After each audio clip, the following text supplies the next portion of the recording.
The first cut came not from a knife, but from my daughter-in-law's lips. Sharp as glass, deliberate as poison. We were seated 30 floors above Chicago, at a rooftop restaurant where the city glittered beneath us like a scattered jewelry box. The lake was a black expanse beyond, reflecting the last light of dusk.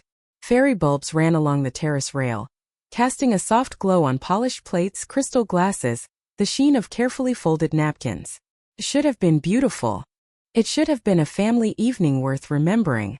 But I remember it only as the night my son's silence became louder than his wife's cruelty. Megan tipped her head back slightly, the way she always did when she wanted to appear taller, superior. Her hair gleamed with salon perfection. Her lips carried the faint stain of the Merlot she had been sipping too quickly. She smirked, not the absent-minded smile of someone amused, but the calculated curl of a mouth that enjoyed inflicting damage. "You're not even a quarter of the woman my mother is," she said, the words dressed in casual disdain but sharpened like a blade. There was no hesitation in her delivery. She wanted the strike to land. And it did.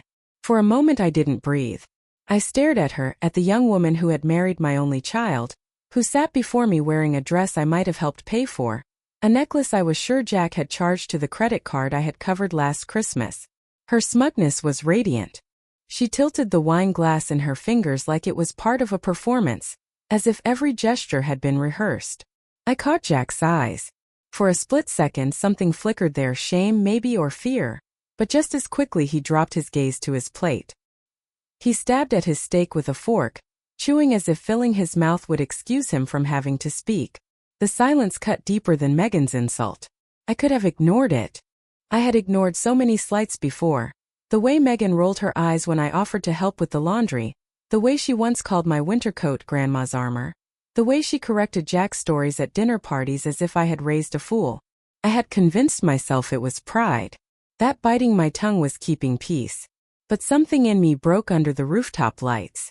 I pushed back my chair, the screech of metal on tile louder than I intended, loud enough to draw glances from nearby tables. I felt the vibration of the sound run up my spine like a spark.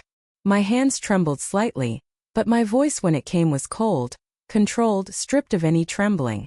"Then let that saintly mother of yours start paying your rent." Megan's smirk faltered. It was quick, almost imperceptible, but I caught it, the twitch of panic at the corner of her mouth. She had not expected me to bite back. Jack's fork slipped from his hand, clattering against porcelain. His face drained of color. He looked at me as if I had set the table on fire. "Rent." His voice cracked, too high, too startled. "What rent?" The words hovered between us, jagged, impossible to pull back. Around us, the restaurant carried on, laughter at other tables, the clinking of cutlery, a waiter describing the specials in a practiced voice. But at our table everything froze. Even the city lights seemed to pause in their flicker. I saw the truth reflected in my son's eyes before he could even process it. He didn't know. My chest tightened. For 6 months I had shouldered his secret. 6 months of transferring money into a landlord's account, of sacrificing the little I had put aside, of lying even to myself about what motherhood requires. I had told myself I was protecting Megan's pride, that she didn't need to know her husband had failed again. But now I saw it clearly. I hadn't been protecting anyone. I had been protecting Jack's fragile image of himself.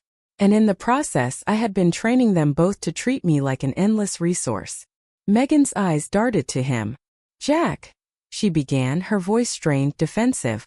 But he was staring at me, his face pale, his jaw tight. "Mom, what are you talking about?" I felt the weight of the moment pressing down on me. The skyline glittered behind them, indifferent. The wind tugged gently at the linen of the tablecloth. A candle flickered, throwing shadows across their faces. And I realized I had reached the point of no return. "I'm talking about the apartment on North Halsted," I said evenly. My voice did not shake, though my heart pounded against my ribs. "Unit 4B. The one I've been paying for. Every month. $1,050. February. March. April. May. June. July. 6 months straight. Auto payments from my account." Jack's glass trembled in his hand. He set it down too hard, red wine sloshing over the rim, staining the white tablecloth. His eyes widened, then narrowed with disbelief, with betrayal, with a dawning realization of how far he had let things go. Megan's face blanched. She pressed her lips together, a thin line of denial forming. But the silence that followed was deafening. The city roared below us, but up here on the 30th floor, only the sound of our breathing existed. For the first time in years, I didn't rush to soften the truth. I didn't excuse, didn't explain, didn't cover. I let it hang there between us, undeniable, like smoke rising from a fire that could no longer be hidden. And in that moment I saw everything clearly. I wasn't their safety net. I was their mark. People think betrayals arrive like lightning. Sudden, shocking, impossible to predict. But the truth is they creep in slowly, quietly, disguising themselves as love, as duty, as the familiar rhythm of family. They begin with one small favor, one sacrifice, one just this once. And before you know it, you're bleeding from 1,000 cuts you never noticed being made. For me it began 6 months earlier. A gray February evening, the kind that wraps the city in a damp, bone-deep chill. I was in my kitchen, the kettle hissing on the stove, steam curling into the air. I had just come home from a long shift at the church basement, where I hemmed skirts and repaired trousers for extra cash. My back ached, my fingers were raw from the needle. I was saving piece by piece, for something small but precious. A new sewing machine. Mine rattled and groaned like an old man each time I pressed the pedal, and I dreamed of the day I wouldn't have to stop mid-seam to coax the motor back to life. That's when I heard the knock. Urgent, uneven. Not the polite tap of a neighbor but the desperate pounding of someone who had run out of choices. I opened the door and there stood Jack. My son. My only child.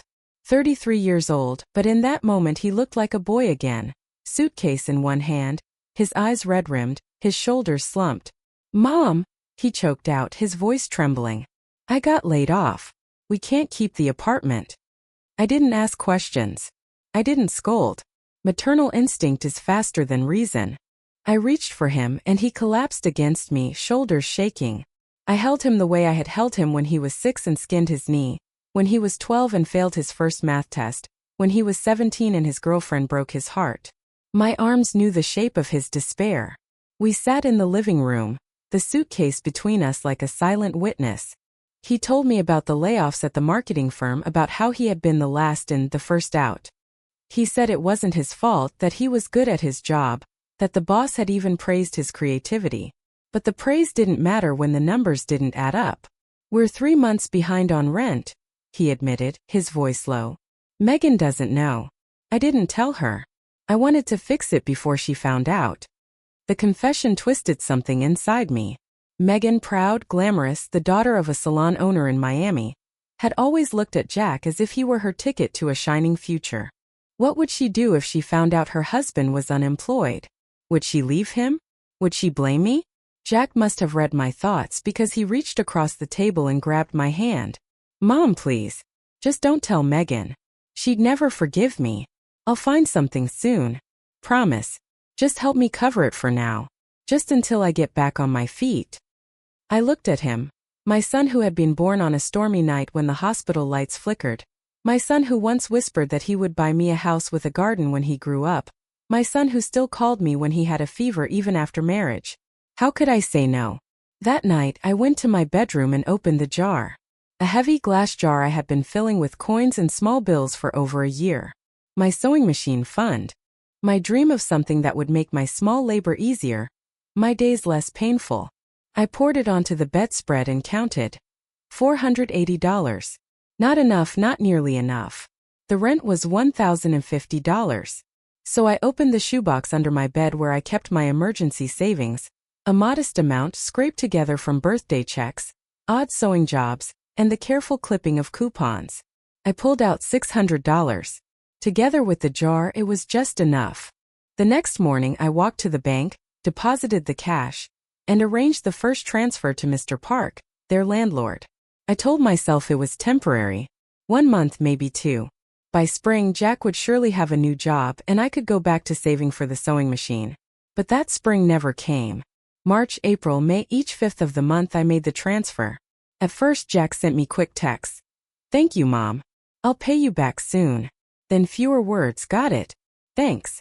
Then eventually silence, as if my sacrifice had become routine. Expected, not worth acknowledging. And always the same plea. Don't tell Megan. I convinced myself I was protecting her pride. That she didn't need to know her life of dinners out and new handbags was being held up by my fragile scaffolding. But deep down I knew, it wasn't her pride I was protecting. It was Jack's. He wanted to keep the image of himself as provider intact, even if I was the one propping it up from the shadows. The costs mounted not just in dollars but in pieces of myself. I skipped my arthritis medication, telling the pharmacist I'd manage with cheaper over-the-counter pills.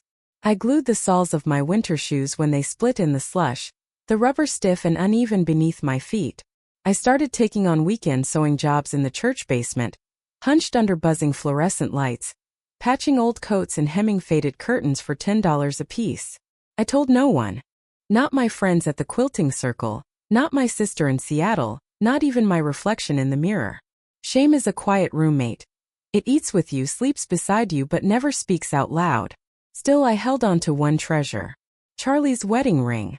My late husband's band, worn smooth from years of hard work. Sometimes I twisted it on my finger when the bills piled up, as if his strength could transfer through the metal.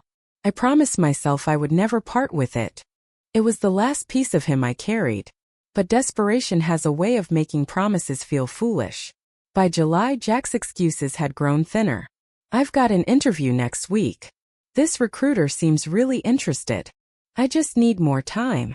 Always time, always soon. Meanwhile, Megan posted photos online of her manicures, her new shoes, her brunches with friends. I wondered what she thought paid for all of it.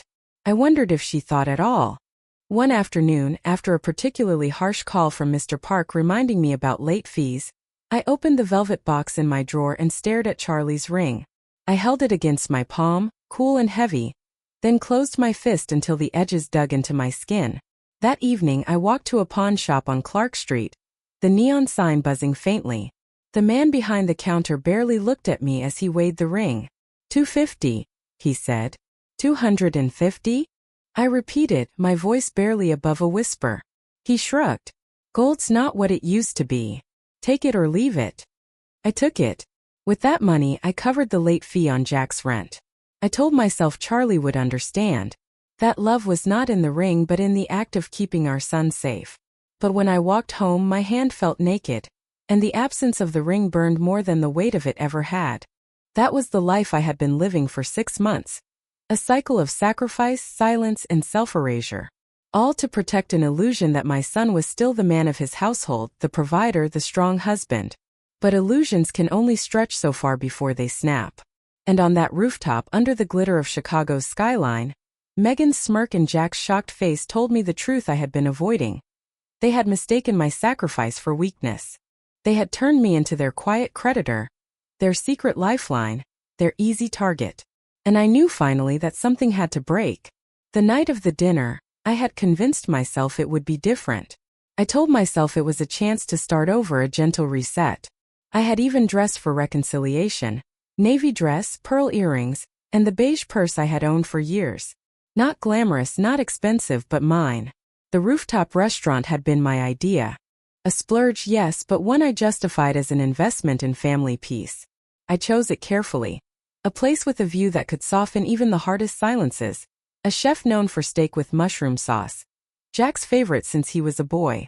I had imagined us laughing, remembering simpler times, perhaps even toasting to a better future. But peace is not what Megan came for. From the moment she sat down, I could feel it, the sharp energy radiating off her like perfume. Her dress shimmered silver under the lights, cut too low for elegance but too expensive for criticism. She carried herself like someone stepping onto a stage, not into a family dinner. The waiter placed menus in our hands, and before I could even open mine, Megan wrinkled her nose. "These plates," she said, tapping her manicured fingernail against the charger. "They look like something from the 70s. I smiled faintly, trying to brush it off. "They're classic," I said. "Classic," she repeated with a laugh, her voice pitched just loud enough for the nearby table to hear. "That's one way to describe outdated." Jack said nothing. He adjusted his tie, glanced at his phone, then back at the view. I let it go. The first barb. Surely it would pass. But she was relentless. When I commented on the skyline, she waved her hand dismissively. Miami's view is better. My mom's salon sits right near the water. The sunsets there make this look dull. When the waiter poured wine, she leaned toward him and whispered, "She always chooses Merlot, so predictable." I caught the words even though she thought I wouldn't. And then when the bread arrived, she tilted her head at my purse resting beside me on the chair. "That bag, Linda. Did you keep it from when Jack was in grade school? My mother changes hers every season. Fashion is kind of her language." Her voice carried the syrup of mockery. Each sentence coated in sweetness, but the poison dripped through. I looked at Jack, waiting for him to object, to defend, to say anything. He chewed his bread, drank his wine, pretended not to hear. I had chosen this dinner to bridge gaps. I had paid the bill in advance, using money that should have gone to my medication refill. I had imagined Jack savoring his favorite steak, his eyes softening with gratitude. But as the plates arrived, thick cuts of meat, steaming with the smell of garlic and butter, Megan twisted the evening into another theater of humiliation. "Jack," she said, cutting into her steak, "you should see the photos my mom sent me today. She just bought new dining chairs, real leather. White. Can you imagine?" She glanced at me. "Though I suppose you'd worry about stains." Her laughter rang too loudly, bouncing off glass and steel. Jack gave a weak smile, nodding, but he didn't look at me. And in that moment, something inside me shifted. I saw clearly that my sacrifices, the coins poured from a jar, the pawned wedding ring, the skipped pills, had bought not gratitude but contempt. Megan's smugness was not ignorance. It was entitlement. And Jack's silence was not protection. It was complicity. I set my fork down carefully, the clink against porcelain steady, deliberate. My hands trembled only slightly, hidden beneath the tablecloth. Enough, I thought. No more swallowing poison and calling it wine. Megan dabbed at her lips with her napkin, leaning back with satisfaction. Her smug laughter carried months, perhaps years of contempt. It was then, under the glow of the rooftop lights, with the city sprawling below us, that the resolve hardened in me like stone. No more secrets. No more payments. No more silence. And the words I would soon speak would change everything. It is one thing to carry a secret. It is another to drop it like a stone in the middle of a crowded restaurant. I had carried this burden for half a year, my spine bent under the weight of silence. And now on the 30th floor, surrounded by glittering Chicago lights and strangers sipping cocktails, I let it fall. "I won't be paying for your apartment on North Halsted 18, Unit 4B anymore." The words left my mouth in a calm, almost conversational tone, as though I were commenting on the weather. But their effect was seismic. Jack's hand jerked.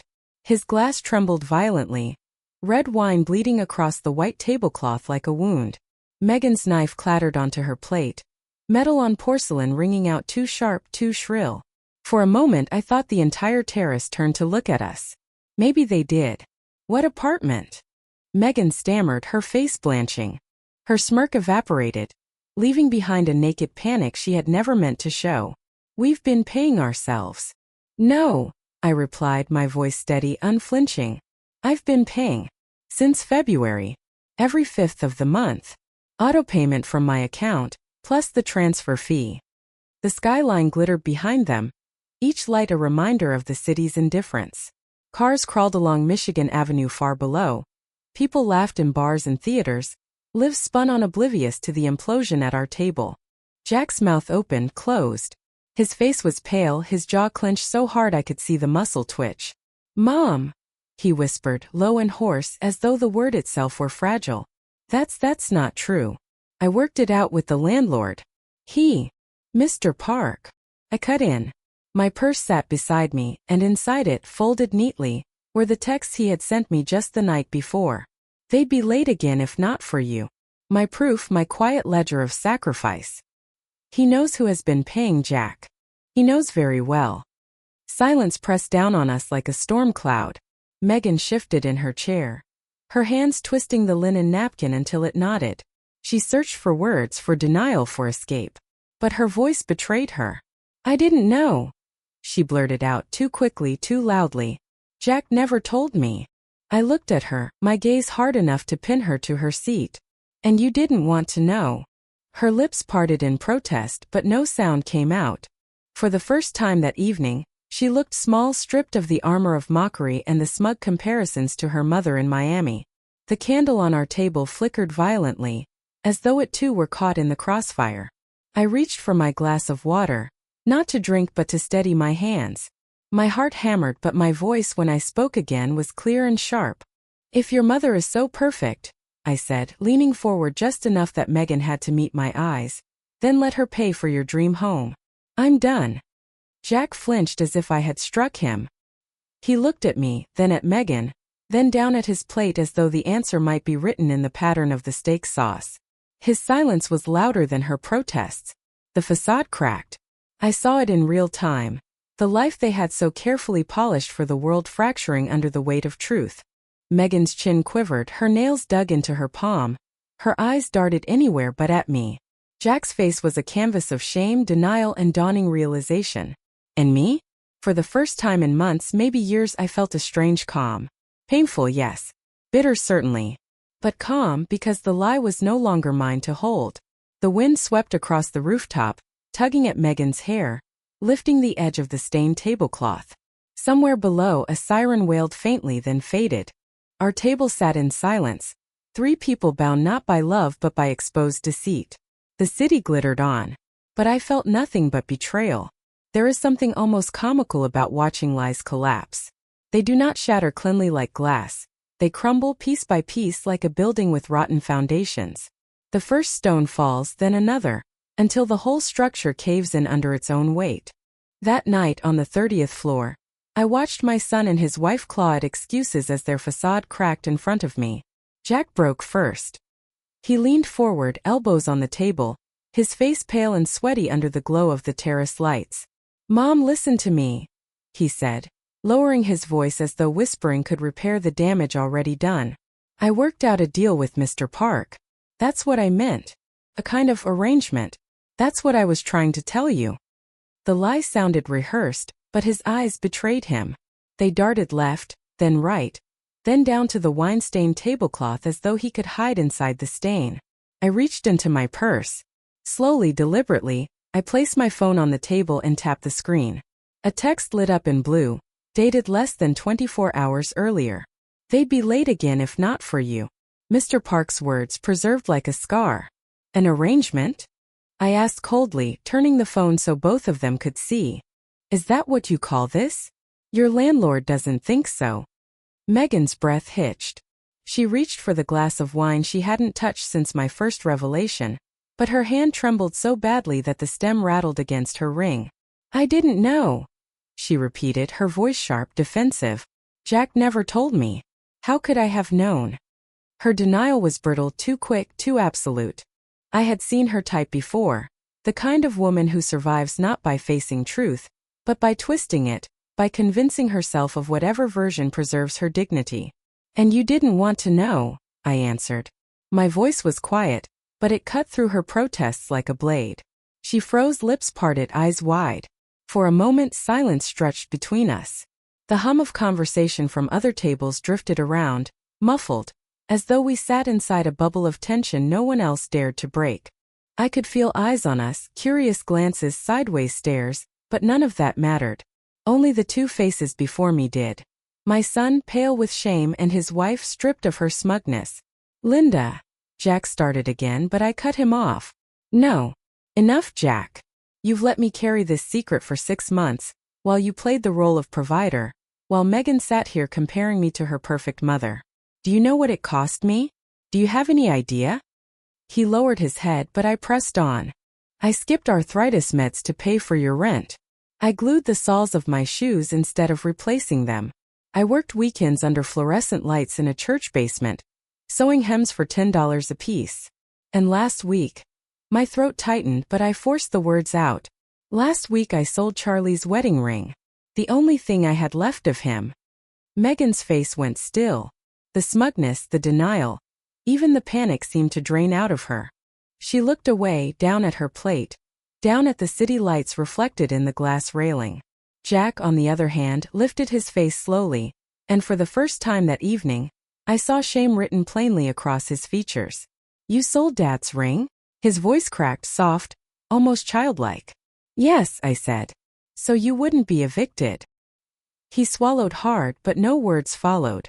His silence was confession enough. Megan, though, could not stay silent for long. She straightened her shoulders, tried to gather what was left of her composure, and hissed, You didn't have to do that. We never asked you to. I laughed, bitter and sharp.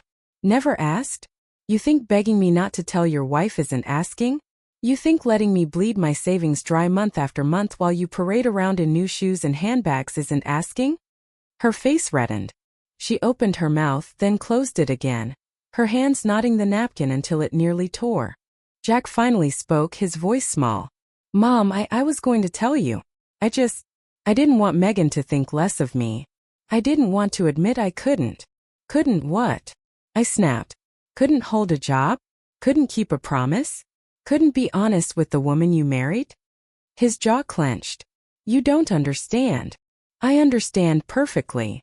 My voice rose, trembling with months of suppressed fury.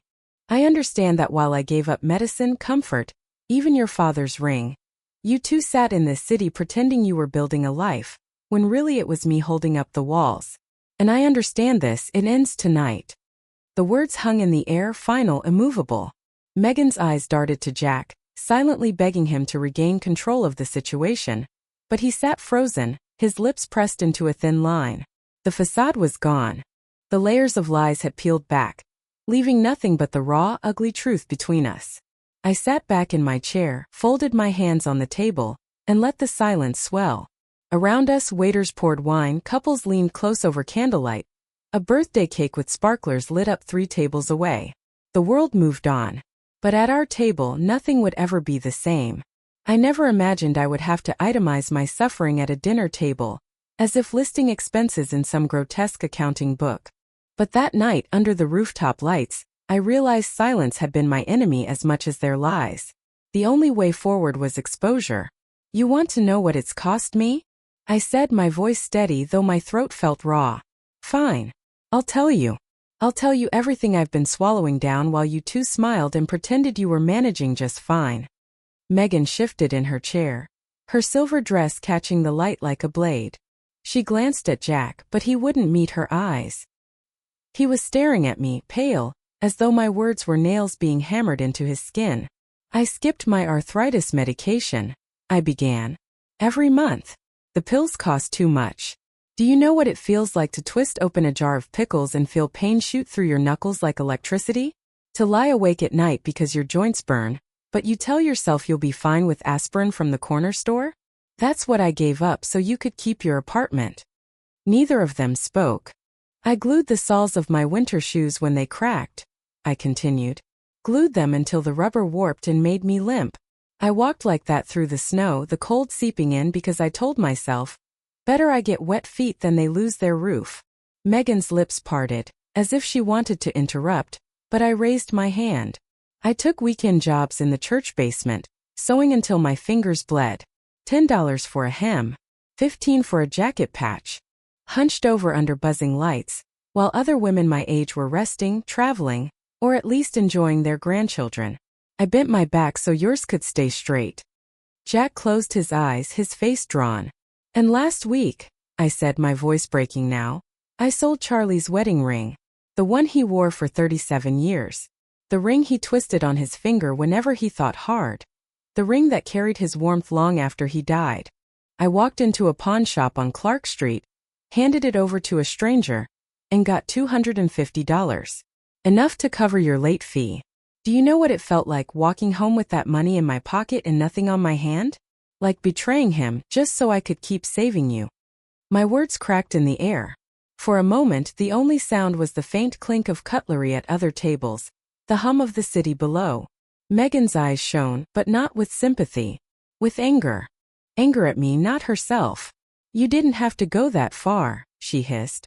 No one asked you to pawn your ring. That was your choice. Choice. I let out a bitter laugh. Do you think sacrifice feels like a choice when you're watching your son drowning? When every instinct in you screams to throw yourself in the water and push him to shore, even if it means you sink? I did what mothers do. I saved you. And you turned me into a fool. Jack's voice finally broke through, hoarse and small. Mom, I didn't know. I didn't know it was that bad. Yes, you did. My tone cut sharper than I intended. You knew every time you called me and asked me not to tell Megan. You knew when you let me transfer money month after month without once saying, "Are you okay, Mom? Do you have enough for yourself?" You didn't want to know, Jack. That's worse than ignorance. That's willful blindness. He swallowed hard. His eyes glistened, but he didn't cry. Jack had never been one to cry, not even at Charlie's funeral, where he stood stiff, his jaw locked as if grief were a weakness. I turned my gaze to Megan. And you? You sat here tonight comparing me to your saintly mother in Miami. Do you want to know what kind of saint I've been? The kind who pawned her wedding ring so you wouldn't have to move your designer shoes into storage. Her face reddened. That's not fair, she snapped. You think I knew? Jack lied to me too. Don't put this all on me. I don't, I said. But you enjoyed the illusion. You enjoyed the clothes, the shoes, the dinners, all while mocking the woman who kept the ground beneath your feet. You didn't ask questions because you didn't want the answers. She opened her mouth, then closed it, her chin trembling. I leaned back, exhausted, every word pulling weight from my chest. That is the price of silence. My health. My comfort. My husband's last gift to me. All poured into keeping you afloat. And still it wasn't enough. Still you found a way to humiliate me. For the first time, Jack whispered, "I'm sorry." His voice was barely audible, as if he didn't believe the word could reach me. But I heard it. And it was too little, too late. The skyline glittered, indifferent. Waiters moved between tables, smiling, pouring drinks. Somewhere in the distance, laughter rose like a cruel reminder that the world doesn't pause for betrayal. But at our table everything had shifted. I had laid bare my sacrifices, stripped myself of secrecy. And though it hurt more than anything, I felt something stir inside me. A spark of freedom. The truth was no longer caged inside me.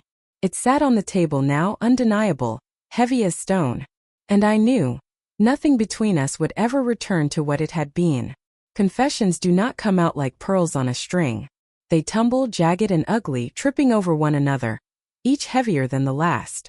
That night on the rooftop, when the first stone of truth fell, it did not stop. The rest came loose, one after another, until the weight of them threatened to crush us all. Jack was the first to crumble. His fork lay untouched, the steak cooling in front of him.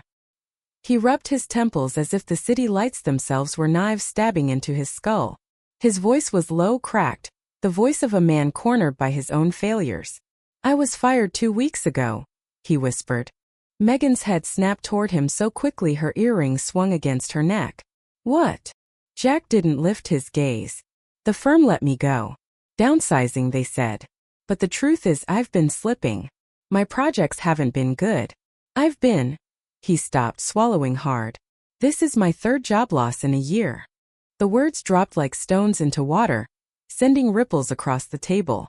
Megan's face twisted, the polished mask of superiority breaking apart. "3rd?" Her voice rose sharp enough that the couple at the next table turned to stare. "3 jobs, Jack? And you never told me? I just bought $450 shoes last week. Do you have any idea how stupid I look now?"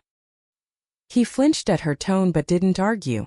Silence was his refuge even as she raged. I sat still, my hands folded in my lap, watching the two of them unravel. For months I had been the glue, the invisible force holding their fragile marriage together with rent money and silence. And now, with that glue drying up, the cracks spread wide and deep. Megan's voice dropped into a hiss. "You let me believe we were fine. You let me tell my mother we were fine. Do you know what she'll say when she finds out? She already thinks I married beneath me." Jack finally looked up, his face pale, eyes rimmed red. "I didn't want you to leave me." Her laugh was sharp, brittle. "Leave you? Jack, you've been living off your mother like a child. Do you really think clinging to me while you drown makes you a man?" He opened his mouth to respond, but I cut in, my patience shattered. "How long did you think this could last, Jack? Did you believe money would just appear in my account forever? That I would keep sewing and skipping medicine and selling what little I had until the day I died?" He winced at my words, but his shame turned quickly to defensiveness. I was trying, Mom. You think I wanted this? You think I enjoyed letting you pay? Yes, I said coldly, because it was easier than facing her. Easier than facing yourself. Megan pushed her chair back, her silver dress catching the light. Her eyes were bright with fury, her mouth trembling. This is insane. All of it. You're both insane. But Jack wasn't finished. Perhaps he thought more honesty would save him. Perhaps he was too tired to hold the lies any longer. There's something else, he muttered. His hand shook as he reached for his water glass, then set it down untouched. I opened a credit card under Aunt Marjorie's name, to cover Megan's retreat. My blood froze. Aunt Marjorie, my late sister, dead for 4 years. The thought of her name used like counterfeit currency made my stomach twist. What retreat? I asked, though I already dreaded the answer. Megan looked away, but not before I caught the flicker of guilt across her face. My detox retreat, she admitted reluctantly. Last spring. 2 weeks in Arizona. It was important for my mental health. I let out a harsh laugh. Important for your mental health, funded by fraud under a dead woman's name? My sister's name? While I was hemming skirts for $10 in a basement.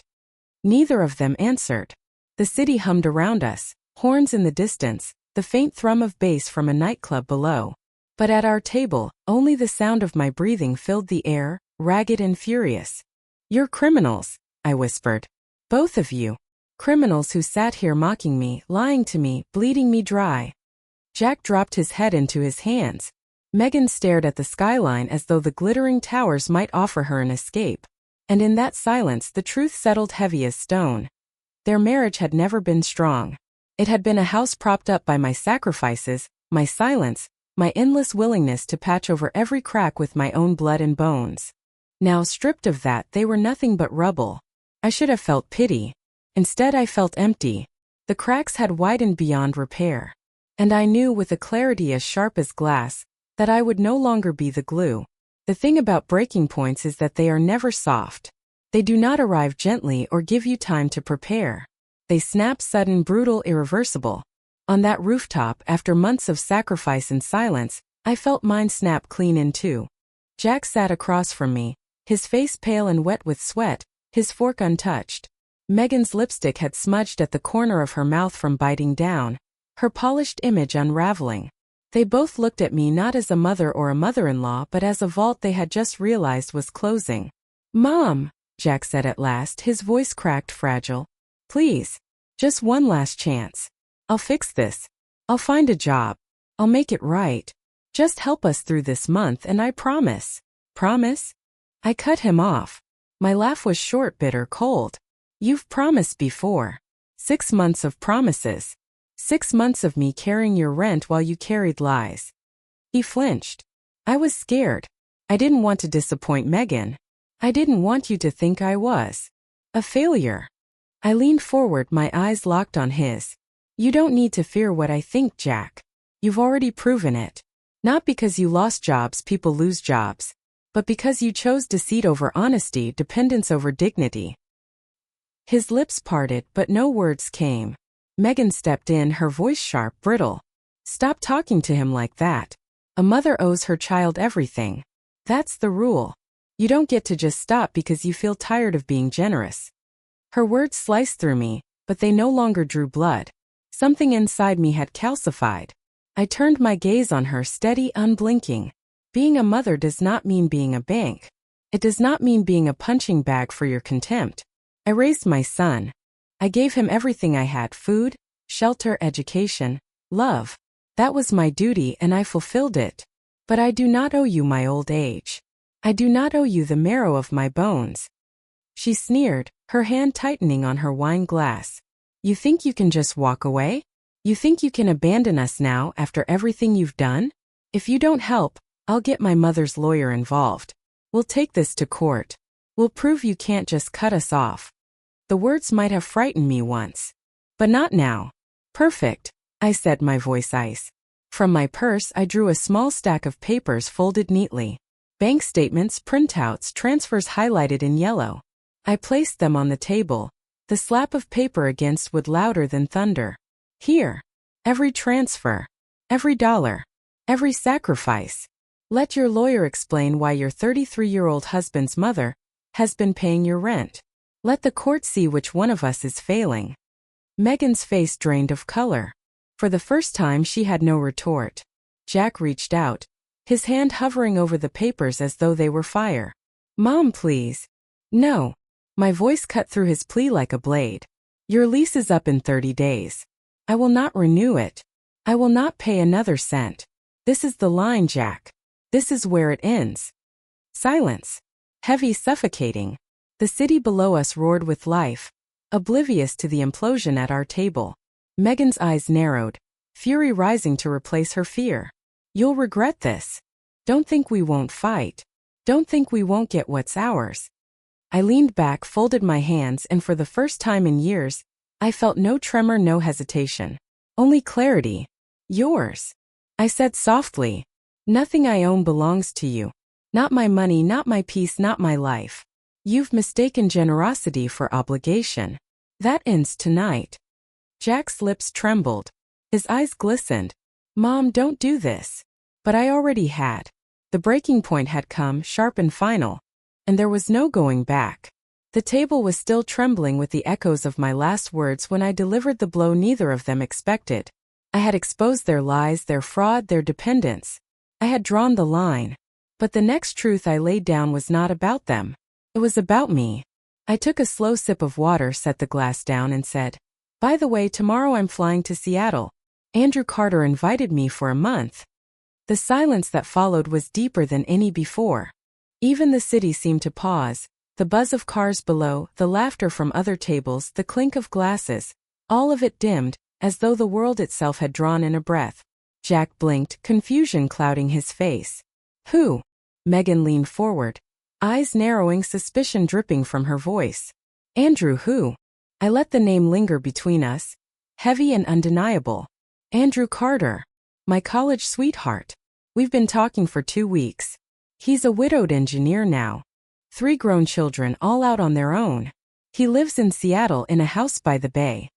Megan's jaw dropped.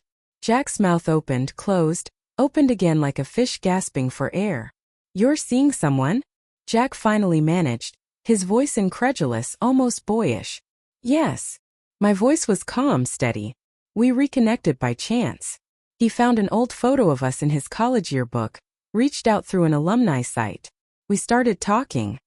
He sent me pictures of his home, his garden, the sailboat he takes out on weekends.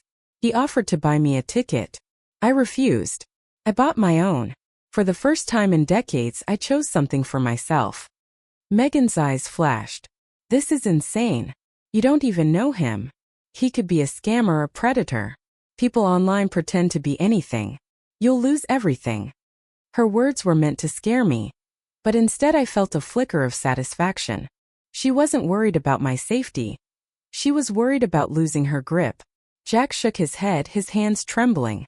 Mom, you can't just fly across the country to meet some man you barely know. This isn't you. I leaned forward, meeting his eyes. And what if it is me? What if this is who I was before I became nothing more than your lifeline? What if I am allowed to be a woman again, not just a mother who bails you out? He flinched as though struck. Megan sneered. What will people say? You running off at your age chasing some man. It's embarrassing. I smiled faintly, bitterly. Do you know what's truly embarrassing? A 33-year-old man who hides job losses from his wife. A couple who lets a 70-year-old woman pay their rent. You worry about what people will say about me, Megan. Let them talk. Let them whisper. At least they'll be whispering about my freedom, not my shame. The candlelight flickered across her face, highlighting the anger twisting her features. She leaned closer, her voice low, venomous. He'll use you, just like everyone else has. And when he's done, you'll come crawling back to us. I didn't raise my voice. I didn't need to. And what if Andrew turns out to be just another liar like you, Jack? I said, my gaze locked on my son. At least I'll be choosing myself this time. Jack's breath hitched. He looked at me as if I had struck him harder than Megan's words ever could. Just then, the waiter appeared at our table, oblivious to the storm he was stepping into. He set down a folded slip of paper beside me. "From Mr. Park," he said quietly. "He asked me to deliver this." I unfolded it with steady fingers. A single sentence scrawled in ink. "Your son asked for another extension this month." The last defense, the last shred of denial crumbled. Jack buried his face in his hands, shoulders shaking, though whether from shame or rage I could not tell. Megan stared at him, her mouth open, her carefully painted world collapsing. I tucked the note into my purse, stood slowly, and looked down at them. "No more questions," I said. "I've already wasted too many answers." The city glittered behind me as I walked away. The 30th floor buzzing with conversations that had nothing to do with betrayal. My steps were heavy but steady. For the first time in decades, I wasn't walking toward their crises. I was walking toward my own horizon. When I sat back down at that table, the Chicago skyline no longer felt like a city of lights. It felt like a mirror, each glittering window a reflection of my wasted years. Jack's head hung low, buried in his hands. Megan, ever the fighter, straightened her shoulders and tried to reclaim the ground she had lost. Her voice came out sharp, cutting through the din of other conversations. "Do you hear yourself? Seattle? A man you haven't seen in 40 years? It's pathetic. You're 70, Linda. Women your age don't start over. They fade gracefully. They don't throw themselves at men who probably see them as easy prey." I didn't flinch. I had spent too many years absorbing her barbs. Tonight, every word she spoke only sharpened my resolve. "And what do women your age do, Megan?" I asked softly. "They let their mother buy them leather chairs while another woman sells her husband's ring to keep them housed? They sneer at purses that have outlasted marriages? You don't know what starting over looks like because you've never built anything of your own." Her cheeks flushed, but she masked it with a smirk. "At least I don't embarrass myself chasing fairy tales." Jack finally lifted his face, his eyes rimmed with red. "Mom, please," he said hoarsely. "Don't do this. You don't know him. You don't know what you're walking into. I can't watch you get hurt." I looked at him, really looked at him. My son, 33, his shoulders slumped, his voice trembling. A boy in a man's body, terrified not of losing me but of losing the safety net I had always been. "And I can't watch you destroy yourself anymore," I said. "I've spent decades choosing you. Every coin in a jar. Every sleepless night. Every sacrifice. And you've mistaken it for obligation. Now I choose myself." He shook his head, disbelieving. "It's not safe. People scam women like you. They'll take your money, your savings, everything." I leaned forward, my voice sharp. "And what if Andrew is a scammer, Jack? What if he lies just like you? At least then the choice will be mine. My mistake, not another sacrifice carved out of me to save you. I would rather be betrayed for choosing myself than bled dry for carrying you." Megan let out a bitter laugh. "What will people say when they hear you've run off like some teenager? You'll be a joke." "And what do you think they'll say about you?" I asked, my eyes cutting into hers. "About a woman who mocked her husband's mother while living in an apartment she couldn't afford. A woman who strutted in $400 shoes while her mother-in-law glued the soles of hers together? You worry about shame? Yours is already written across your face." For once she had no reply. The waiter returned, hesitating at the edge of our storm, and placed a small envelope on the table. "From Mr. Park," he murmured again, glancing nervously at us. I opened it slowly, almost ceremonially. Inside, a single note. "Your son asked for another extension this month." I folded it neatly, slipped it into my purse and said, "That settles it. No more lies. No more games." Jack groaned, his head falling into his hands once more. Megan turned to him, fury spilling from her voice. "Another extension? You told me you had it handled.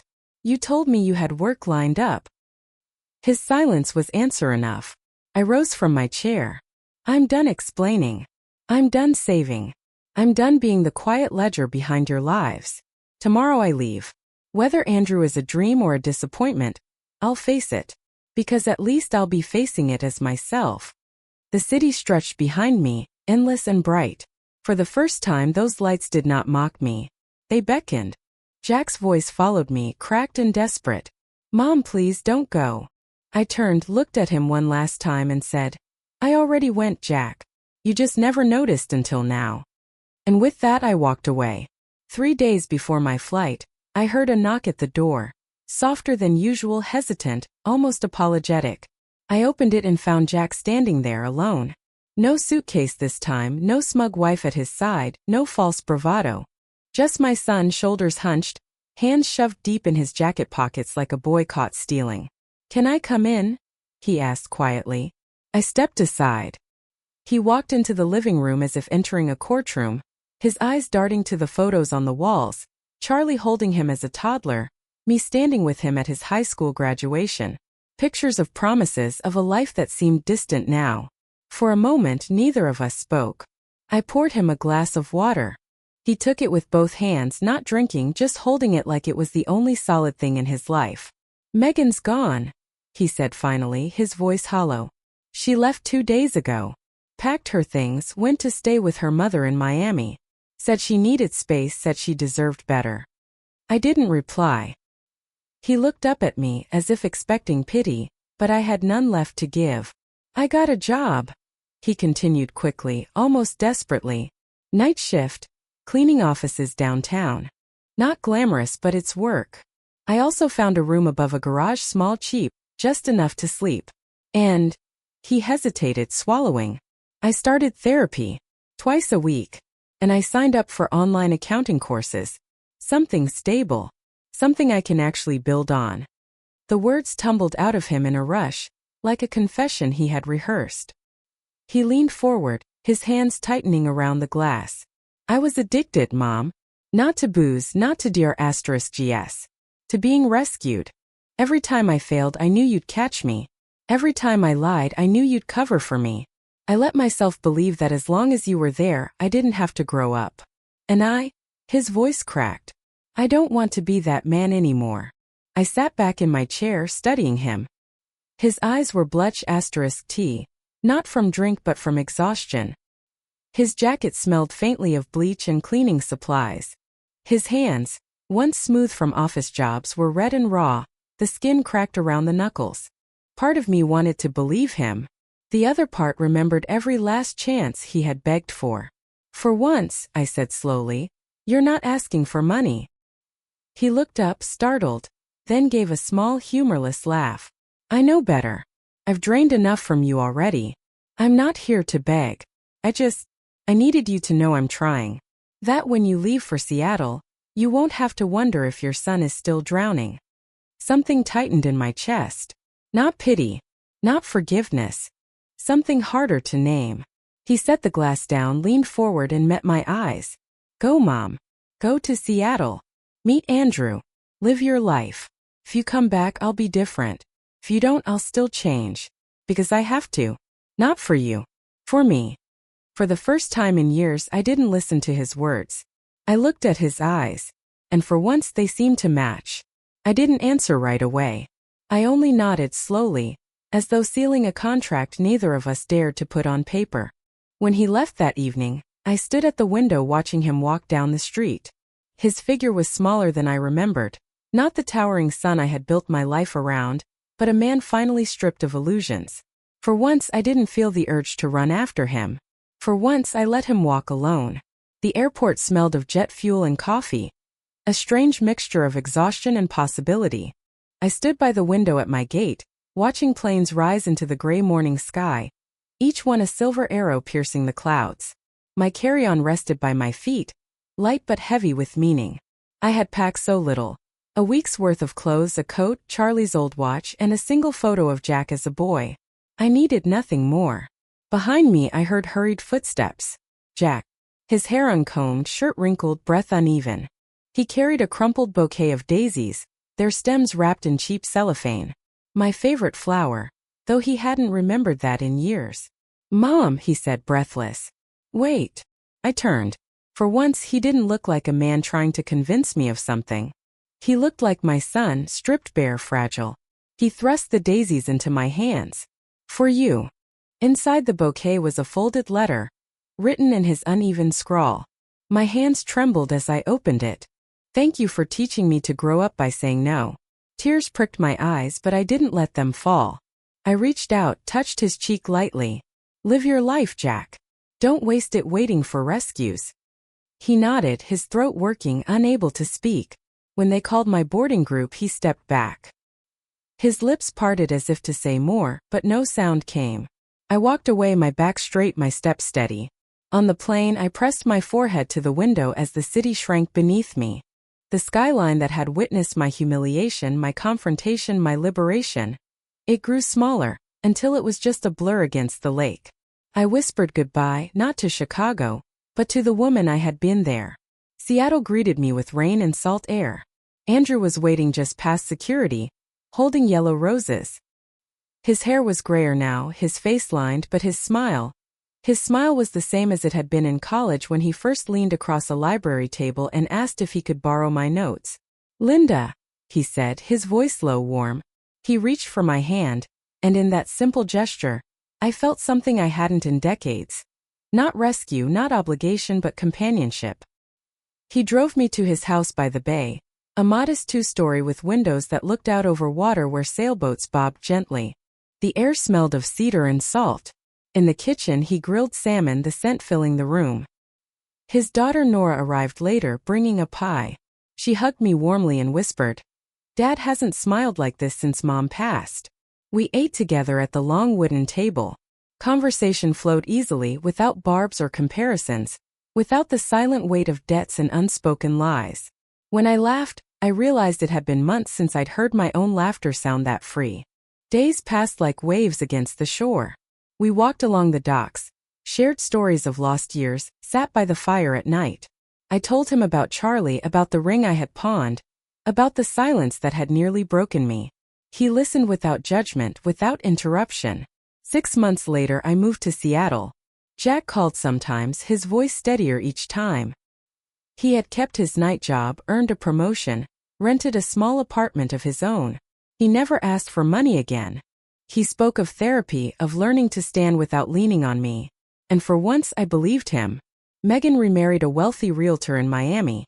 Exactly the kind of man she had always chased. I heard it through a mutual acquaintance. She posted glossy photos of her new life online. A white car, diamond bracelets, vacations on the beach. But when I looked at those pictures, I felt nothing. She was a ghost from a life I had shed. Andrew and I married on the beach the following spring. The ceremony was simple. Just his children, a few close friends, and Jack, who flew in from Chicago with another bouquet of daisies. When Andrew slid the ring onto my finger, I thought of Charlie. Not with guilt, but with peace. I had honored him by surviving, by finally choosing a life that was mine. At 70 I had started over. Not as someone's mother. Not as someone's rescuer. But as myself. I learned something in those years of betrayal. Loving your children also means knowing when to stop saving them. Because if you never let go, they never learn to stand. Sometimes, in the quiet of the evening, I sit on Andrew's deck and watch the sun sink into the bay. The water glitters gold, the air cools, and I think of all that was lost, all that was taken, all that I gave away. And yet I do not feel empty. Feel free. The scar remains, of course. Betrayal leaves its mark. But scars are proof of healing, not weakness. So I ask you, what is the cost of silence? How much of yourself would you give before you finally draw the line? I know my answer now. And I hope you find yours before it's too late.